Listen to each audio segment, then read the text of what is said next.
할렐루야. 예배 가운데 나오신 여러분들을 나사렛 예수 이름으로 환영하고 또한 축복합니다. 하나님의 평강과 은혜가 함께 하실 줄 믿습니다. 사도신경으로 신앙을 고백함으로 예배 드리겠습니다. 전능하사 천지를 만드신 하나님 아버지를 내가 믿사오며 그 외아들 우리 주 예수 그리스도를 믿사오니 이는 성령으로 잉태하사 동정녀 마리아에게 나시고 본디오 빌라도에게 고난을 받으사 십자가에 못 박혀 죽으시고 장사한 지 사흘 만에 죽은 자 가운데서 다시 살아나시며 하늘에 오르사 전능하신 하나님 우편에 앉아 계시다가 저리로서 산자와 죽은 자를 심판하러 오시리라. 성령을 믿사오며 거룩한 공회와 성도가 서로 교통하는 것과 죄를 사하여 주시는 것과 몸이 다시 사는 것과 영원히 사는 것을 믿사옵나이다. 아멘. 찬송가 406장입니다. 고난 내용은 편히 쉴 곳가 406장입니다.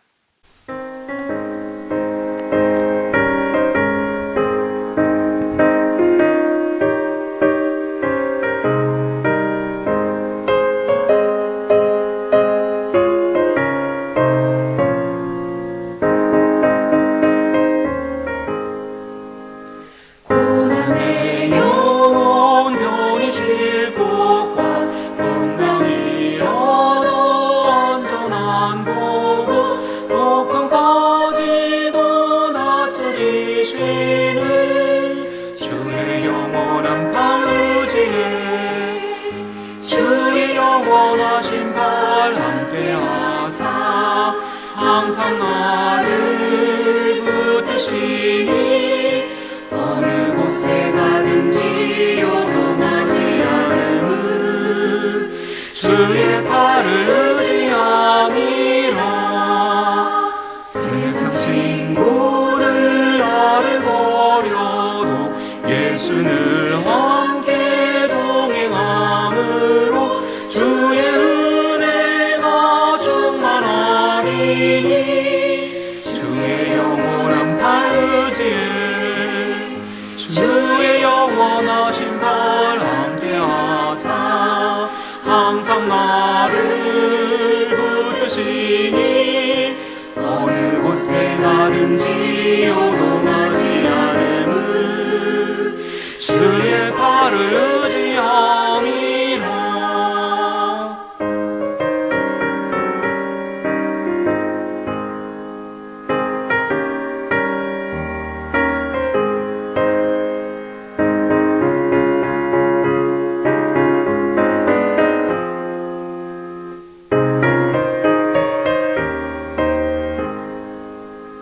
나의 믿음이 연약해져도 미리 예비한 힘을 주시며 위대할 때도 안보하시는 주의 영원한 발 의지에 주의 영원하신 발 함께하사 항상 나를 붙드시니 어느 곳에 가든지 요동하지 않음은 주의 발을 의지함이라.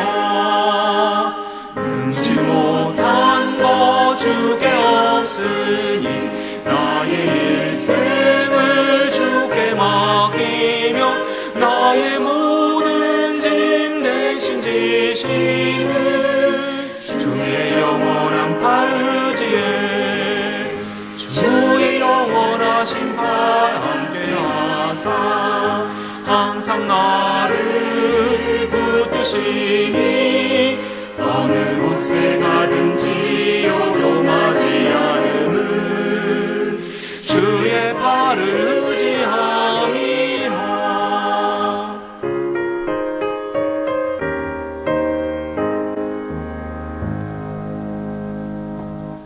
함께 대하실 하나님 말씀은 히브리서 2장 17절 18절 2절 말씀입니다. 신약성경 제성경은 355면에 해당하였고 히브리서 2장 17절 18절입니다. 히브리서 2장 17절 18절 이 말씀을 같이 한번 읽어보시죠. 같이 읽습니다. 그러므로 그가 범사의 형제들과 같이 되심이 마땅하도다. 이는 하나님의 일에 자비하고 신실한 대제사장이 되어 백성의 죄를 속량하려 하심이라.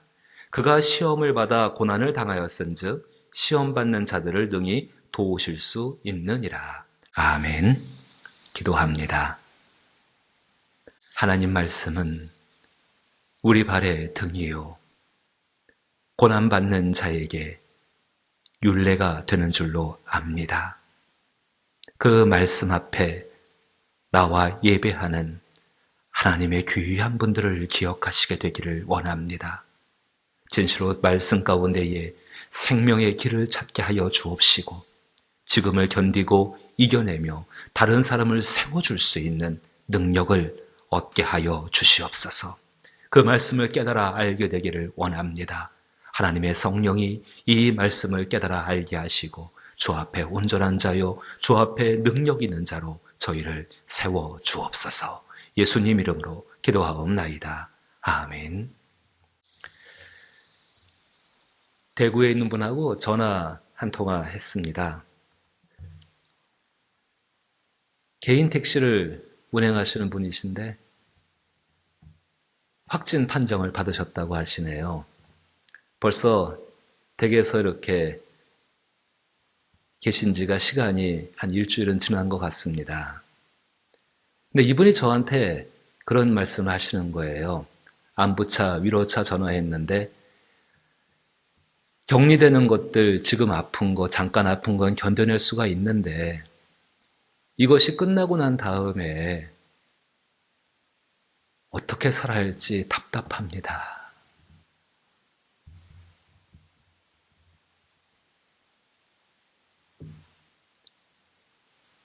그 전화통화를 하고 나서 생각을 해보게 되어집니다. 병이 끝나고 나서 사람들의 건강을 지킬 수 있는 환경이 되어지는 건 감사한 일이죠. 근데 이 병으로 인하여서 너무 많은 상처들과 너무 많은 시험을 당할 수밖에 없는 것들이 만들어지고 있다는 것입니다. 참 답답하고 무거운 이야기지요. 마치 날카로운 발톱을 가진 맹수가 그 발톱으로 핥고 지나간 것처럼, 핥히고 지나간 것처럼 감당해야 할 고통들이 눈에 보여지게 됩니다. 어디 대구에 살고 계시는 제가 잘 알고 계시는 그분 이야기만 되겠습니까? 우리 사랑하는 성도들의 삶에도 이런 일들이 지금 너무나 많이 일어나고 있지요.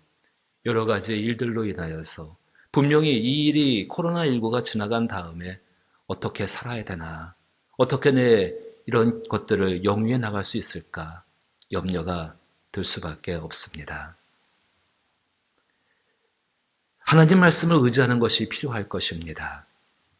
오늘 특히 읽으신 그 말씀 가운데에서 그가 시험을 받아 고난을 당하였은즉 시험 받는 자들을 능히 도우실 수 있느니라. 사랑하는 성도 여러분, 하나님이 도우시면 능치 못할 일이 무엇이 있겠습니까? 그것이 우리의 믿음의 고백 아닙니까? 아니 실제로 일어나는 일들에 대한 증언 아닙니까? 분명히 보여지고 또 생각할 수 있는 어려움들이 앞에 있습니다. 하지만 분명한 것은 그 가운데서 하나님은 능히 도우신다는 사실 아니겠습니까? 이 말씀을 붙들면서 하나님이 주신 평안을 찾기 위해서 우리의 모습을 조금은 더 다듬어야 된다고 저는 생각이 되어집니다. 하나님이 주시는 평안 찾기, 정말 말씀해 주시는 이 평안 가운데에서 하나님의 도우심을 어떻게 덧입을 쓸 것인가에 대해서 우리는 모든 것을 동원해서 모든 역량을 발휘해서 그 길을 찾아야 하지 않겠습니까? 그리고 그것을 찾음으로 말미암아 다른 사람들을 또 세워줄 수 있는 그런 사람들 되는 것, 이것이 주님께서 우리 가운데 원하시는 일인 줄로 믿습니다. 하나님께서 주시는 평안을 찾고 유지하는 방법, 그 방법을 얻기 위해서는 한 가지 원칙을 기억하셔야 합니다. 이 원칙은 성경이 우리 가운데 가르쳐주는 원칙입니다. 하나님께서는 하나님과의 관계를 통해서 하나님이 기뻐하시는 일들을 베푸신다는 사실입니다. 이렇게 다시 한번 설명해 보십시다. 하나님께서는 하나님이 기뻐하시는 관계, 하나님이 기뻐하시는 관계, 하나님을 기쁘시게 하는 그 어떤 일, 그 일을 통해서 하나님의 것을 우리 가운데 베풀어 주신다는 사실입니다. 사람에게서 찾으려고 하지 마십시오. 성경 가운데 보여주고 있는 하나님을 가장 완전하게 기쁘게 하셨던 그 예수님의 모습 속에서 찾을 수 있어야 합니다. 오늘 본문이 그것을 말씀합니다. 17절 말씀 와보십시오. 그러므로 그가 범사의 형제들과 같이 되심이 마땅하도다. 그가 범사의 형제들과 같이 되셨다. 이것을 조금 어려운 이야기로 성육신이라고 말씀을 드립니다. 거기서 그는 예수님이십니다. 예수님은 모든 일에 형제들과 같이 되셨다. 왜 같이 되셨는가? 그 17절 또 뒤를 읽어보니까 되심이 마땅하도다. 이는 하나님의 일에 자비하고 신실한 대제사장이 되어 백성들의 죄를 속량하려 하심이라. 하나님의 목적이 무엇이겠습니까? 죄가 많은 죄인들을 이들을 구원하시고 이들을 속량하시고 이들을 정말 건지셔서 하나님 나라 가운데 살게 하시는 것이 이 하나님의 목적이었습니다. 이 하나님의 목적을 이루시기 위해서 예수님께서 높고 높은 보좌를 버리시고 우리 가운데 내려오셔서 우리와 똑같은 사람이 되신 것, 하지만 죄는 없으신 그분이 우리와 똑같은 사람이 되신 것이 성육신이라고 말씀을 드릴 수가 있습니다. 성육신, 참 설명하기 어려운 개념 중에 개념입니다. 이 성육신에 대해서 키에르케고르라는 그 덴마크의 유명한 신학자이고 또 철학자가 이렇게 설명을 해보았습니다. 어떤 나라에 아주 뛰어난 임금이 있었다고 합니다. 그 임금이 백성들이 어떻게 사는지 궁금했나 봅니다. 그래서 궁 밖에 나가보았습니다. 근데 웬일입니까? 그 궁 밖에 나갔는데에 아주 남루하고 비천해 보이는 거지 소녀, 그 처녀에게 마음이 확 뺏겨버렸습니다. 뭐 요즘 말로 말하면 콩깍지가 씌었다고 할까요? 마음이 확 뺏겼는데 이 뛰어난 왕이 돌아와서는 병이 났습니다. 사람들이 이유를 알지를 못했습니다. 왜 왕이 병이 났는지를. 그날에 아주 유명한 의사가 있었습니다. 의사가 왕을 찾아와서 진단하고 한 가지 물어봅니다. 이게 분명히 마음의 병 같습니다. 왕이요, 당신 마음에 이렇게 병을 일으킬 만한 일이 어떤 일이 있었습니까? 왕이 고백합니다.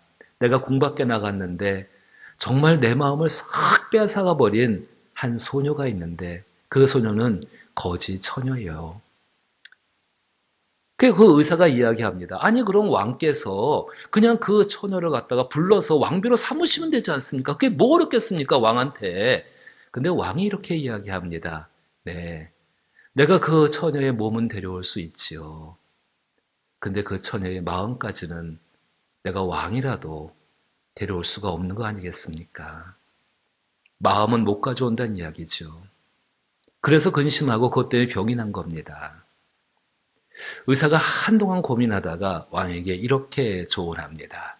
왕이요, 그럼 당신이 그 거지 소녀처럼 허름하게 옷을 입고 정말 그 거지 소녀의 마음으로다가 그 소녀와 함께 생활하면서 그 소녀와 사귀면서 청혼하면 어떻겠습니까? 당신이 왕의 신분을 버리고 그 소녀와 그 거지 처녀와 똑같은 입장이 되어져서 한번 그 사람과 사귀어서 그렇게 왕비로다가 그렇게 청혼을 하고 당신의 왕비로 삼으면 어떻겠습니까?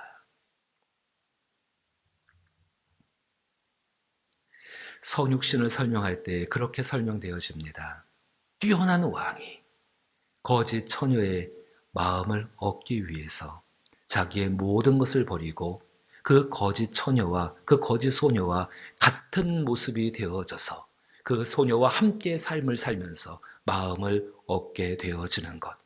스스로 그렇게 낮아지신 예수님의 모습을 그렇게 설명했습니다.